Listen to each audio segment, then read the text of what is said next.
ए हेउची नयागढ़ जिला खंडपड़ा ब्लॉकर कणासी गाँ। गाँ पहाड़र पाददेश को लगी विस्तृत फलंती बगीचा।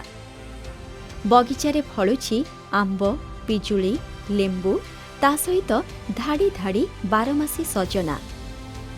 पहाड़ी पथुरिया भूईरे सुनार फसल फलैथिबा एई सफल गृहिणी जनक हेउछन्ति एई गाँर श्रीमती निवेदिता काठुआ। निवेदितांकर ग्रामीण मध्यवित्त परिवार, तेणु निज परिवार पई आर्थिक स्तर रे समभागी हेबा सह निजे किछि करिवार स्पृहा को रूप देबाकु जाई निवेदिता उद्यान कृषि को आपणै नेथिले। एबे एथिरु सबु देई नै भल दी पैसा रोजगार करि पारुछन्ति। मो हस्बैंड का पाखरे 14 एकर जगह थिला, जहा कि पहाड़ पाखरे थिला। सेथरे मु को फार्म करी बोल चिंता कली, स्थिर कली जे मु एथरे मैंगो कल्टीवेशन करि परिबी। गोटे सुलभ फार्म पई जहा सब सहयोग दरकार ता सरकार तरफ मते मिली पारिछि।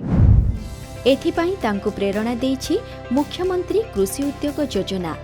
उत्पादन वृद्धि राज्यर प्रगति, सेथिपाई आजिर अनेक कुशली और अणकुशली चाषी पारंपरिक कृषि बदल रे आधुनिक उद्यान कृषि प्रति आग्रह प्रकाश करुछन्ति और सेथिरु प्रचुर लाभवान होई निजर आर्थिक स्थिति को सुदृढ़ करबा सह किछि ग्रामीण श्रमजीवी को निज क्षेत्र स्थायी कर्म नियुक्ति मध्य देई पारुछन्ति, जहार प्रत्यक्ष उदाहरण हेउछन्ति स्वयं निवेदिता।